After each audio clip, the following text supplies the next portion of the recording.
My ninth grade English teacher used audio torture to trigger my Tourette's and gave me a concussion. She told me I'd never amount to anything, so I gathered evidence and destroyed her career in the most satisfying way. When Ms. Taylor leaned in and whispered, "You'll never amount to anything." She was my ninth grade English teacher, and she loved to use my Tourette's to make me feel like I didn't belong. I was diagnosed at age 10, and I'd spent my whole childhood trying to keep my diagnosis hidden, just so I could feel like a normal kid with friends. I had always done a good job at it, but when high school started, my mom forced me to tell all my teachers in case there was an emergency. That was the start of it all. Other teachers didn't mind, but when I told Ms. Taylor, she burst out laughing. "Want my advice, kid? You should focus less on following trends and more on studying." I stared at her blankly. She continued, "Welcome to the real world. Not everyone's gonna give an F about your quirks." I felt my face burning up with embarrassment, so I just nodded my head until she finally stopped talking. I went home that day crying my eyes out, and my mom held me. She promised to go to school administration and have her fired. The next morning, we sat in front of the principal and explained everything. He had a white beard, beady eyes, and a Nokia phone. When we were finished, he started banging his fist on the desk. "You really expect me to get mad over this?" he exclaimed while laughing like a pig. "Get the F out of my office. You need to learn to grow a pair." And maybe if my mom could afford a lawyer, we would have been able to sue, but we couldn't. So instead, I lied to her. I went home that day and told my mom that Ms. Taylor had a change of heart, and my mom pretended to believe me. It was easier that way, because the truth is, English became my least favorite class of all time. Ms. Taylor took every opportunity to scrutinize me. If my shoulder jerked during a test, she'd stare at me and say, "Stop embarrassing yourself." If I made a clicking sound while she was in the middle of teaching, she'd completely stop the lesson and bury her face in her hands for 5 minutes straight. And, unlike autism, tics are almost impossible to mask. As soon as I get the urge to do something like bark like a dog, I feel a painful knot in my stomach getting tighter and tighter like a rope around my neck. But because of Ms. Taylor, I started suppressing harder than I ever had before. By the end of each day, my whole body ached from holding everything in. I couldn't even sit through a class without collapsing onto the desk and falling asleep. I just wanted to prove that I was strong. Then, one day, things went completely sideways. It was the middle of a test, and I'd spent the last 20 minutes desperately trying to suppress a tic that felt like a firecracker building in my chest. My whole body was shaking, sweat dripping down my forehead, and I was gripping the edge of my desk like it was the only thing keeping me alive. Ms. Taylor noticed immediately. She stood up and marched over, her heels clicking sharply against the tile floor. She bent down, leaned in way too close, and whispered just loud enough for everyone to hear, "This is exactly why you'll never amount to anything." That was it, I snapped. Before I even realized what was happening, my tic erupted, loud and uncontrollable. Fuck, bitch, shit, batch, whoop.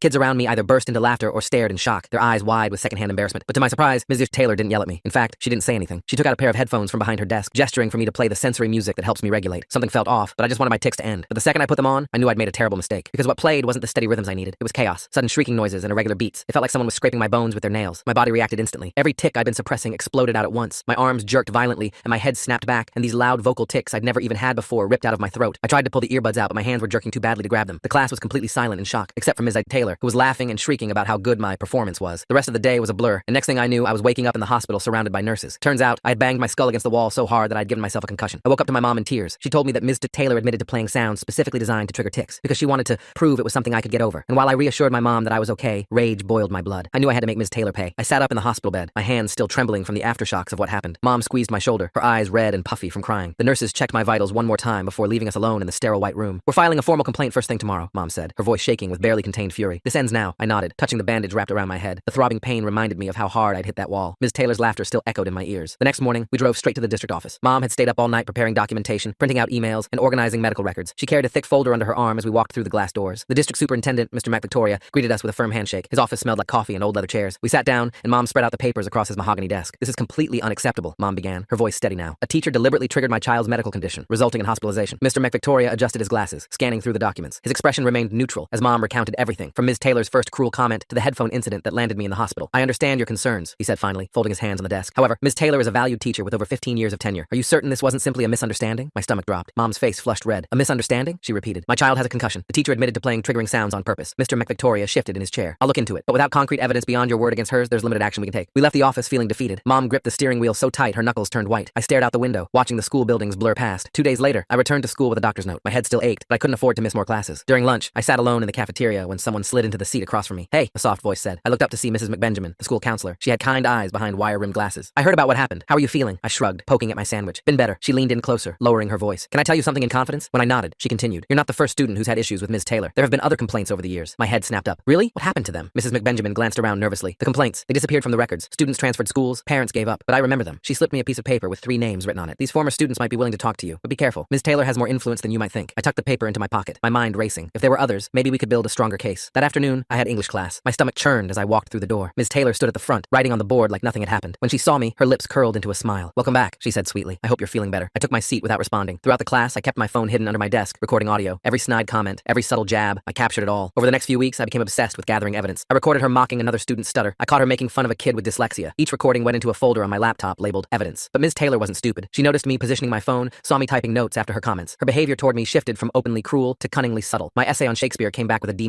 even though I'd spent hours perfecting it. When I compared answers with my friend Alex, I realized she'd marked correct interpretations as wrong. My homework started going missing from her desk. Pop quizzes appeared whenever I walked in late from a tic episode. "Your grades are slipping," she announced one day, loud enough for the whole class to hear. "Maybe Maybe you should focus less on your phone and more on your studies. The other students shifted uncomfortably. They'd all seen what happened with the headphones. Nobody wanted to be her next target. That evening, Mom noticed my report card. English had dropped from a B+ to a D. "What's going on?" she asked, frowning at the paper. I explained about the missing assignments and wrongly marked tests. Mom's jaw tightened. "I'm going to talk to her directly," she declared. "Mom, no," I pleaded. "It'll just make things worse." But Mom had already grabbed her car keys. I followed her to school, anxiety twisting my stomach into knots. We found Ms. Taylor in her classroom, grading papers. She looked up with that fake smile. "Mrs. Patterson, what a surprise. How can I help you?" Mom didn't waste time with pleasantries. "You're deliberately sabotaging my child's grades. This needs to stop immediately." Ms. Taylor's expression hardened. She stood up slowly, walking around her desk. "Your child is struggling because they're distracted and disruptive. Perhaps if they focused more on academics instead of playing with their phone." "Don't you dare," Mom interrupted. "I know what you're doing." Ms. Taylor's smile turned cold. "Do you? Because what I see is a student who can't handle the rigors of high school. If this continues, they'll fail my class. No college will accept them with an F in English. Is that what you want?" The threat hung in the air like poison. Mom's face went pale. We both knew she was right. One failed class could derail my entire future. We left without another word. In the car, Mom gripped my hand. "We'll figure this out," she promised. I won't let her win. The next day, I found an unexpected ally. Mr. Endra, my science teacher, pulled me aside after class. "I saw what happened in the hallway yesterday," he said quietly. "Ms. Taylor berating you for your tics. That's not acceptable." Relief flooded through me. Finally, another adult who understood. "Would you be willing to document these incidents?" I asked hopefully. He nodded. "I'll keep a record of everything I witness. You're a good student. You don't deserve this treatment." For the first time in weeks, I felt a spark of hope. But Ms. Taylor was about to escalate things beyond anything I could have imagined. The following week started with a calculated move from Ms. Taylor. She walked into class carrying a stack of papers and announced a surprise essay assignment worth 30% of our final grade. The topic was personal challenges and growth, due in 2 days. "Remember," she said, her eyes finding mine, "plagiarism will result in automatic failure." I threw myself into the essay, writing about living with Tourette's and finding strength through adversity. I had Mom proofread it 3 times. I saved multiple copies on different devices. I even took photos of each page with timestamps. When I submitted it, Ms. Taylor smiled sweetly and placed it in her desk drawer. Something in her expression made my skin crawl. 3 days later, she returned everyone's essays except mine. After class, I approached her desk. "Where's my essay?" I asked, trying to keep my voice steady. She looked up with mock confusion. "What essay? You never submitted anything." My heart pounded. "Yes, I did. You put it in your drawer right there." "I think you're confused," she said, opening the drawer to reveal it was empty. "Perhaps your condition is affecting your memory?" I pulled out my phone, showing her the time-stamped photos. Her smile faltered for just a second before returning. "Photos can be doctored. Without the actual essay, I have no choice but to give you a 0. That evening, I called the first name on Mrs. McBenjamin's list. Sarah answered on the 3rd ring. Her voice was hesitant when I explained who I was and why I was calling. "Ms. Taylor made my junior year hell," she said quietly. "I have ADH, and she constantly humiliated me for it. My parents complained, but suddenly all the documentation vanished. The principal said without proof there was nothing they could do." The second name, Marcus, had a similar story. He'd struggled with dyslexia, and Ms. Taylor had failed him despite his accommodations. His family ended up moving to another district. The third person, Jamie, was the most revealing. "She didn't just target me," Jamie explained. "She went after my younger sister too when she got to 9th grade. It's like she keeps a list of families to torment." I started connecting dots. Ms. Taylor wasn't just cruel, she was systematic. She knew exactly how to push boundaries without leaving evidence. The next day, I arrived at school to find my locker door slightly ajar. Inside, tucked between my textbooks, was a copy of an answer key for Ms. Taylor's upcoming test. My blood ran cold. This was a setup. I immediately went to Mr. Endra and showed him what I'd found. He took photos of everything and wrote a detailed report about the discovery. We turned it into the office together, explaining the situation. But during English class, Ms. Taylor made her move. Halfway through the period, she suddenly stopped teaching and walked to my desk. "Empty your backpack," she commanded. "What? Why? Now." With shaking hands, I unzipped my bag. She reached in and pulled out another copy of the test answers, different from the one I'd found in my locker. The class gasped. "Cheating is grounds for expulsion," she announced triumphantly. "Principal's office." Now, Mr. Endra must have heard the commotion because he appeared in the doorway. "I'll accompany the student," he said firmly. "There are some things the principal needs to know." In the principal's office, Mr. Endra presented his documentation about the planted evidence in my locker. The principal looked uncomfortable but sided with Ms. Taylor. "The evidence was found in the student's possession," he said. "That's all that matters." I felt the walls closing in. My tics were getting worse from the stress, and I could barely sit still. Mom arrived within minutes, furious and ready to fight. That night, we had an emergency family meeting. Mom had been researching education advocates and found one who specialized in disability discrimination. Her name was Ms. Alexandra Chen, and she agreed to meet with us the next day. Ms. Chen was sharp and thorough. She reviewed all our documentation and immediately spotted irregularities. "These accommodation forms," she said, pointing to copies from my file. "They've been altered. Look at the dates and signatures. Someone's been modifying them after the fact." We compared them to our original copies at home. Sure enough, key accommodations had been removed or changed. My extra time for tests had been crossed out. My permission to step out during tic episodes had been modified to only with teacher approval. "This is document fraud," Ms. Chen said. "We need to secure all original records immediately." But when we requested my complete file from the school, we were told several documents were missing. The secretary seemed nervous, glancing toward Ms. Taylor's classroom as she spoke. Over the next few days, my situation at school became unbearable. Other teachers started treating me differently, and I overheard Ms. Taylor in the teacher's lounge. "The poor thing," she was saying. "Clearly the stress is too much. Some students just aren't cut out for mainstream education. There are special facilities that could better meet those needs." My blood ran cold. She was trying to get me removed from regular school entirely. That afternoon, Mrs. McBenjamin pulled me aside. She looked exhausted and worried. "I've been placed on administrative leave," she whispered. "They say it's for a review of counseling practices, but I know it's because I've been helping you." "This is my fault," I said, guilt washing over me. "No," she said firmly. "This is about doing what's right. But be careful. Ms. Taylor has connections you don't know about." That weekend, Mom and I spent hours organizing evidence. We created multiple copies of everything, storing them in different locations. I reached out to Sarah, Marcus, and Jamie again, and they agreed to provide written statements. On Monday, I walked into English class to find Ms. Taylor had rearranged the seating. My new spot was in the back corner, isolated from other students. A small camera had been installed pointing directly at my desk. "For everyone's safety," Ms. Taylor explained to the class, "we need to monitor potentially disruptive behavior." The humiliation burned, but I kept recording. Every class, every interaction, everything went into my evidence file. Then Ms. Taylor made a crucial mistake. During a parent-teacher conference, she handed Mom a stack of brochures for residential treatment facilities. One was notorious for its harsh methods and lack of proper medical care. "I really think this would be best," Ms. Taylor said with fake concern. "They specialize in difficult cases." Mom's hands shook as she flipped through the brochures. I recorded the entire conversation on my phone from outside the door. That night, I did some research on Ms. Taylor. Social media revealed something interesting. She had a son at an expensive private school where she volunteered as a special needs advocate. Her bio bragged about her experience helping challenged students reach their potential. The hypocrisy made me sick. She was building a reputation as an advocate while destroying students like me. I shared this discovery was Sarah, Marcus, and Jamie. They were furious and decided to take action. We created a private group chat to coordinate our efforts. Jamie revealed something crucial. My mom still has emails from Ms. Taylor that she thought she'd deleted. They show her admitting she enjoys breaking certain students. We spent the next week gathering more evidence. Other students started coming forward quietly, sharing their own experiences. A pattern emerged. Ms. Taylor specifically targeted students with disabilities, especially those whose conditions were invisible or misunderstood. Then came the school board meeting. Parents had the right to speak during public comment, and several families signed up. Mom and I prepared a presentation with all our evidence. But the morning of the meeting, I woke up to find my laptop missing. All my evidence files gone. Mom's computer had been wiped clean overnight. Even our cloud backups had been deleted. Panic set in until I remembered. Mr. Endra had copies of everything. I texted him frantically, and he confirmed he still had all the files safely stored. At the school board meeting, the room was packed. Ms. Taylor sat in the front row, looking confident. She kept glancing at her phone and smiling. When it was our turn to speak, Mom approached the microphone. But before she could start, Ms. Taylor stood up. "I'd like to present some evidence of my own," she announced, holding up a flash drive. "These are recordings of this student's behavior in my class." The board allowed her to play the audio, but what came through the speakers wasn't what actually happened. The recordings had been edited, spliced together to make it sound like I was constantly disrupting class and threatening other students. "This is fake!" I shouted, my tics exploding from the stress. "She edited those recordings." Ms. Taylor shook her head sadly. "This is exactly the kind of outburst I deal with daily. The child needs help. I'm not qualified to provide." Just when it seemed hopeless, the door burst open. Sarah, Marcus, and Jamie walked in with their parents. They'd driven from different cities to be here. "We have evidence too," Sarah announced. Real evidence. They presented their own recordings, emails, and documents. Jamie's mom had printed the emails where Ms. Taylor admitted to enjoying making students suffer. The board members' expressions shifted from skepticism to concern. Then Mr. Endra stood up. "I've been documenting Ms. Taylor's behavior for months," he said, presenting a thick folder. "This includes original documents that were later altered in the student's official file." The room erupted in murmurs. Ms. Taylor's confident expression cracked, but the biggest shock came when Mrs. McBenjamin entered. She wasn't supposed to be there during her leave, but she looked determined. "I have something the board needs to see," she said, holding up her own flash drive. Security footage from the hallway cameras that was supposedly deleted. The footage showed Ms. Taylor taking papers from my locker,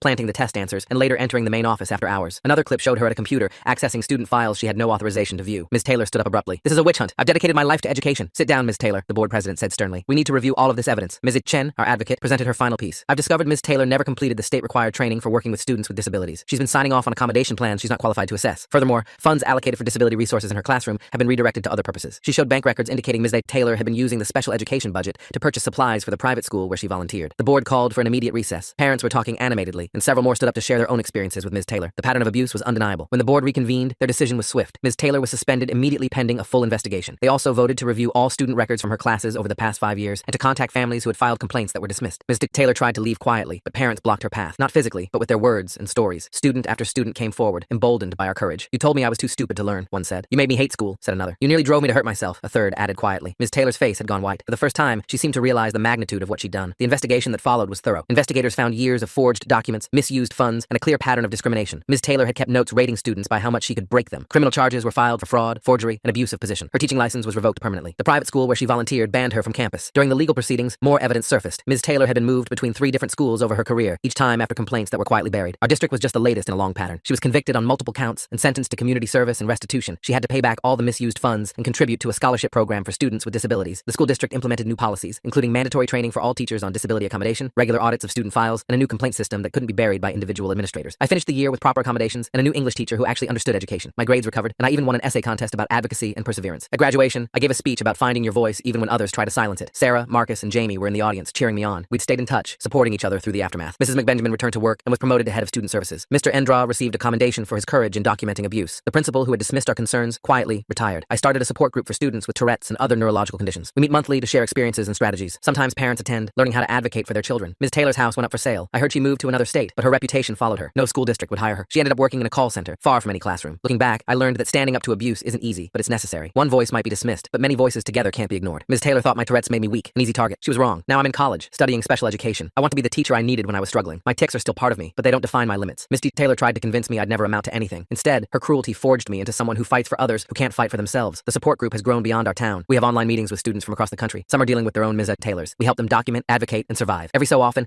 I get a message from a student who says our story gave them courage to speak up. That makes everything we went through worth it. Ms. Taylor wanted to break us. Instead, she created an army of advocates. My mom framed the letter of apology from the school district. Next to it hangs my college acceptance letter and a photo from the support group's first meeting. These reminders show how far we've come. The last I heard, Ms. Taylor was still paying restitution. Every month, her payments fund scholarships for students with disabilities. It's poetic justice that her cruelty now helps the very students she tried to destroy. I still have tics. They're part of who I am, but I no longer hide them or feel ashamed. In my classroom, when I'm student teaching, I explain my Tourette's matter-of-factly. The kids accept it without question. That's the world I'm helping to build, one where differences are understood, not mocked. Sometimes I wonder if Ms. Taylor ever truly understood the damage she caused. Part of me hopes she did, that she learned and changed. But mostly, I focus on the positive changes that came from our fight. New policies, better training, and most importantly, a community of support for students who need it. That's the real victory. Not just that we stopped one bad teacher, but that we created lasting change. Ms. Taylor thought she could break us. Instead, we broke the system that allowed her to hurt students for so long, and that's something worth celebrating. The board members huddled together, whispering urgently, while Ms. Taylor stood frozen at the front of the room, her hands gripped the edge of the table, knuckles white. The security footage continued playing on the screen behind her, showing frame after frame of her accessing restricted files. "Turn that off, she hissed at the tech operator, but he just shrugged and looked to the board president for direction. More parents began standing up, sharing stories about their children. A father described how his daughter with autism had been forced to sit in the hallway during tests because Ms. Taylor claimed her stimming was distracting. A mother explained how her son's dysgraphia accommodations mysteriously vanished from his file after Ms. Taylor became his teacher. The board president finally banged his gavel. We're calling an emergency executive session. Everyone please remain seated. Ms. Taylor's phone buzzed repeatedly on the table. She grabbed it, her face growing paler with each message she read. I caught a glimpse of the screen. Other teachers were texting her warnings about investigators arriving at the school. 20 minutes later, the board members filed back in. Their faces were grim. The president cleared his throat. Effective immediately, Ms. Taylor is suspended without pay pending a full investigation. All her classes will be covered by substitute teachers starting tomorrow. Ms. Taylor shot to her feet. You can't do this based on accusations from troubled children. These aren't just accusations, the president replied firmly. The evidence presented tonight, particularly the security footage and financial records, warrants immediate action. 2 security officers entered the room. Ms. Taylor's face twisted with rage as she realized they were there for her. I'll need your classroom keys and district ID, one officer said calmly. She fumbled in her purse, hands shaking. As she handed over the items, she turned to glare at me. This isn't over, she mouthed silently. The officers escorted her out while the room erupted in conversation. Parents were exchanging phone numbers, planning to coordinate their efforts. Sarah, Marcus, and Jamie surrounded me, all talking at once. We did it, Sarah kept saying, tears streaming down her face. We actually did it. Ms. Chen approached our group. This is just the beginning. The investigation will be thorough, and they'll need all of you to provide formal statements. Over the next few days, the school transformed. Investigators set up in the main office, interviewing students and reviewing records. They discovered Ms. Taylor had been falsifying attendance records to make it appear that students with disabilities were absent more often than they actually were. I gave my formal statement in a small conference room with Mom and Miss Chen present. The investigator, a kind woman named Ms. Rodriguez, recorded everything while I described each incident in detail. My tics were acting up from the stress, but she waited patiently each time I needed to pause. She kept a notebook, I told Ms. Rodriguez. I saw it once when she left her desk drawer open. It had student names with ratings next to them. Ms. Rodriguez made a note. We'll search for that. Thank you for being so thorough. The investigation expanded when they found Ms. Taylor's notebook hidden behind textbooks in her classroom closet. Inside were detailed notes about students spanning back years, with cruel nicknames and strategies for breaking each one. My name was there, labeled Dog Boy, with notes about triggering my vocal tics. More victims came forward. A girl from 5 years ago contacted the district, explaining how Ms. Taylor had convinced her parents she needed psychiatric hospitalization for her ADHD. A boy who graduated 3 years prior revealed Ms. Taylor had altered his IEP without authorization, removing crucial accommodations. The financial investigation uncovered something even worse. Ms. Taylor had been billing the district for specialized equipment and software for students with disabilities, then returning the items for cash refunds. The money went straight into her personal account. Over her career, she'd stolen nearly $40,000 meant for vulnerable students. Local news picked up the story. Reporters gathered outside the school, interviewing parents and students. Mom declined all interview requests, keeping me away from the cameras. This isn't about fame, she said. It's about justice. Ms. Taylor hired an expensive lawyer who tried to paint her as a dedicated teacher being persecuted by difficult students, but the evidence was overwhelming. When forensic analysts examined her district computer, they found she'd been accessing and modifying student records for years, always careful to cover her tracks. The criminal case moved forward. Ms. Taylor was charged with embezzlement, fraud, and multiple counts of official misconduct. Her teaching license was permanently revoked by the State Board of Education. The private school where she volunteered immediately terminated their relationship with her. During this time, I struggled to keep up with schoolwork. The substitute teacher for English was nice but overwhelmed. Other students who'd been too scared to speak up before started sharing their own stories about Ms. Taylor. Our classroom became an informal support group. One morning, I arrived at school to find Ms. Taylor in the parking lot. She wasn't supposed to be there. Part of her suspension included staying away from school property. She approached me quickly, her eyes wild. You ruined my life, she spat. Do you understand what you've done? My son has to change schools because of you. I backed away, my tics firing rapidly. Other students noticed and started recording with their phones. A security guard rushed over. Ma'am, you need to leave immediately, he said, positioning himself between us. I'm talking to my student, Ms. Taylor snapped. Former student, I managed to say through my tics. And you're violating your suspension. The security guard called for backup, while Ms. Taylor continued ranting about how ungrateful we all were, how she dedicated her life to education. Parents dropping off their kids stopped to watch. Someone must have called 911 because police sirens wailed in the distance. Ms. Taylor realized her mistake too late. As police officers arrived, she tried to walk calmly to her car, but they stopped her. Violating the terms of her suspension was a serious offense. They arrested her right there in the parking lot while dozens of students and parents watched. That incident added new charges to her case. Her lawyer tried to argue she was under emotional distress, but the judge wasn't sympathetic. Her bail was revoked, and she spent the next several months in county jail awaiting trial. The district brought in Dr. Patricia Williams, a specialist in inclusive education, to take over Ms. Taylor's classes permanently. On her first day, she gathered all of us together. I know you've been through a traumatic experience, she said gently. My classroom will be a safe space for everyone. Your accommodations will be honored, your differences celebrated. She meant it. Under Dr. Williams, English became my favorite class again. She introduced us to authors with disabilities, taught us about disability rights history, and created an environment where everyone felt valued. The trial date approached. The prosecutor met with all the victims and their families, preparing us for testimony. It was daunting, but we supported each other. Sarah, Marcus, Jamie, and I created a group chat called Taylor Survivors, where we shared encouragement and coping strategies. When the trial began, the courtroom was packed. Ms. Taylor sat at the defendant's table in a gray suit, looking smaller than I remembered. Her lawyer tried various defenses. Stress, dedication taken too far, misunderstanding of district policies. None of it stuck. I testified on the third day. My tics were intense from anxiety, but the judge was patient. I described the headphone incident, the systematic grade manipulation, the planted test answers. The prosecutor introduced my medical records showing the concussion I'd sustained. Sarah testified about her ADHD being weaponized against her. Marcus explained how Ms. Taylor had told him dyslexia was just laziness. Jamie's mother read the emails where Ms. Taylor bragged about making students cry. The financial evidence was particularly damning. Prosecutors showed receipt after receipt for equipment that was never given to students. They presented Ms. Taylor's bank records showing large cash deposits matching the refund amounts. Ms. Taylor took the stand in her own defense. She claimed everything was a misunderstanding, that she was trying to prepare us for a harsh world. But under cross-examination, her story fell apart. She couldn't explain the altered documents, the stolen money, or the security footage. The jury deliberated for only 3 hours. Guilty on all counts. Ms. Taylor stood motionless as the verdict was read, her lawyer's hand on her shoulder. In the gallery, parents and former students quietly cried, some from relief, others from remembering their pain. Sentencing came 2 months later. The judge reviewed victim impact statements from dozens of students spanning Ms. Taylor's entire career. He noted the particular cruelty of targeting children with disabilities, the breach of trust, and the financial theft from programs meant to help vulnerable students. You were entrusted with shaping young minds, the judge said sternly. Instead, you chose to harm those who most needed support. Your actions actions were calculated, cruel, and criminal. He sentenced her to 5 years in prison, followed by 10 years of probation. She was ordered to pay full restitution for the stolen funds plus damages to affected families. She would never be allowed to work with children again. As court officers led Ms. Taylor away in handcuffs, she looked back at the gallery. Our eyes met for a moment. I expected to see hatred, but instead saw something else. Maybe regret, maybe just defeat. And she was gone. Outside the courthouse, families hugged and cried. Local disability advocacy groups had gathered to support us. Reporters asked for comments, but most of us just wanted to go home and process what had happened. The school district used our case to implement sweeping reforms. They established an independent review board for accommodation plans, created anonymous reporting systems for discrimination, and mandated extensive training for all staff on disability laws and inclusive practices. Dr. Williams helped establish a peer mentorship program where older students with disabilities could support younger ones. I volunteered as a mentor, sharing my experiences and coping strategies with kids who reminded me of my younger self. My grades recovered fully. Colleges that had seemed out of reach became possibilities again. I wrote my application essays about advocacy and resilience, about finding strength in community and standing up for what's right. Sarah went on to study psychology, inspired to help kids with ADH. Marcus became a reading specialist, determined to support students with dyslexia. Jamie pursued disability law, wanting to protect others from discrimination. The restitution money was used to create a scholarship fund for students with disabilities. Every year, it helps kids afford assistive technology, tutoring, and college expenses. Ms. Taylor's payments from prison wages barely made a dent, but the district supplemented it to ensure the fund could make a real difference. I graduated with honors, giving a speech about the power of speaking up. In the audience sat my mom, Mrs. McBenjamin, Mr. Endra, Dr. Williams, and dozens of families who'd fought alongside us. My tics punctuated the speech, but nobody minded. If anything, they made my message more powerful. College brought new challenges, but also new freedoms. I studied special education with a focus on neurodiversity. My tics were just part of who I was, no longer something to hide or be ashamed of. I found my people, others who understood that different doesn't mean less than. During my senior year, I returned to my old high school for student teaching. Dr. Williams was still there, now department head. She'd transformed the English program into a model of inclusive education. Walking those familiar hallways felt surreal, but empowering. I taught a unit on self-advocacy to freshmen. When I explained my Tourette's on the first day, several students approached me afterward. One had ADH, another autism, a third struggled with anxiety. They saw themselves in me, saw possibility instead of limitation. The old English classroom had been completely redesigned. Where Mr. Taylor's desk once stood like a fortress, Dr. Williams had created a collaborative space with flexible seating and sensory tools. The walls displayed student work, celebrating diverse perspectives and experiences. One afternoon, while grading papers, I found an essay that stopped me cold. A student wrote about feeling different, about teachers who didn't understand, about wanting to disappear. I recognized that pain, that fear. But this time, I was in a position to help. I pulled the student aside after class, told them about resources and support available. I shared a bit of my own story, careful not to overwhelm them. They left with hope in their eyes and a list of people who could help. That night, I updated the Taylor Survivors group chat. We'd all gone different directions, but stayed connected. Sarah was finishing her doctorate. Marcus had opened a learning center. Jamie had just won a major disability rights case. We transformed our trauma into purpose. Mom called to check in, as she did every week. She told me how proud she was, how far we'd come from that terrifying day in the hospital. In the background, I heard her organizing files. She'd become an advocate herself, helping other parents navigate the special education system. I thought about Miss Taylor sometimes, wondered if prison had changed her perspective. Part of me hoped she'd gained understanding, maybe even remorse. But mostly, I focused on the positive changes her actions had inadvertently sparked. The scholarship fund had grown beyond our district. Other schools started similar programs, inspired by our story. Thousands of students with disabilities were getting support that might not have existed without our fight for justice. My tics evolved over the years, but never disappeared. They were part of my neurology, my identity. In my classroom, they became teaching moments about acceptance and adaptation. Students learned that everyone has challenges, visible or invisible, and that's okay. As I prepared for my own classroom after graduation, I kept a photo on my desk from that first school board meeting. It showed a scared kid with bandages on their head, surrounded by people ready to fight for what's right. That kid had no idea they'd become a teacher, an advocate, a voice for others. The cycle of harm Ms. Taylor perpetuated for years had ended. In its place grew understanding, support, and systemic change. She tried to convince me I'd never amount to anything. Instead, her cruelty catalyzed a movement that helped countless students believe in their own worth. My first year teaching brought challenges and triumphs. Students with disabilities gravitated toward my classroom, knowing they'd be understood. Parents sought my advice. Administrators consulted me on accommodation plans. I became what I'd needed, an educator who saw potential where others saw problems. The Taylor survivors still meet annually. We gather to remember how far we've come and plan ways to help others. Our group has grown to include students from other districts who faced similar discrimination. Together, we're stronger than any one teacher's cruelty. Sometimes new teachers ask me why I chose special education. I tell them about Ms. Taylor, about the headphones in the hospital, about a community that refused to let injustice stand. But mostly, I tell them about the students who deserve better, who need educators willing to see their strengths. My classroom rules are simple: respect for all, accommodations without shame, and celebration of neurodiversity. Where Ms. Taylor saw weakness to exploit, I see strength to nurture. Where she created fear, I foster belonging. Her legacy of harm became my blueprint for healing. Students flourish when they're understood. The kid with Tourette's who was told they'd amount to nothing, they're teaching the next generation that different brains have value, that advocacy creates change, and that no teacher's cruelty can define a student's worth.